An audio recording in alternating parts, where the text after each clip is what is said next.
बिस्मिल्लाहिर्रहमानिर्रहीम। अस्सलाम वालेकुम नाज़रीन। नाज़रीन, आज की हमारी वीडियो का मौजू एक होम्योपैथिक दवा वराट्रम एल्बम, जिसकी यूजेज एंड सिम्टम्स वो है कि सदमा, हादसा या शाक, ठंडे पसीने, जिस्म ठंडा, इसकी और कौन सी अलामात हैं और ये फ़र्स्ट एड के तौर पर कैसे इस्तेमाल की जाती है, इसके बारे में भी हम आपको तफसील से बताते हैं।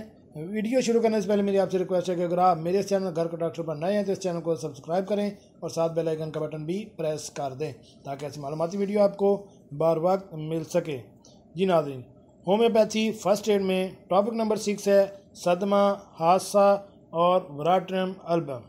किसी हादसा, गम, सदमा, शाक में या किसी बीमारी के दौरान जिस्म ठंडा हो जाने और ठंडे पसीने आने शुरू हो जाएं, इंतहाई कमज़ोरी महसूस हो, चेहरा जर्द, नब्ज़ तेज़ और कमज़ोर, मुकम्मल आखिरी वक्त की तस्वीर कशी हो रही हो, तो वराट्रम एल्बम के 3 कतरे ज़बान पर डालने से जिस्मानी हरारत ठीक हो जाता है और मरीज़ सदमा से बाहर निकल आता है।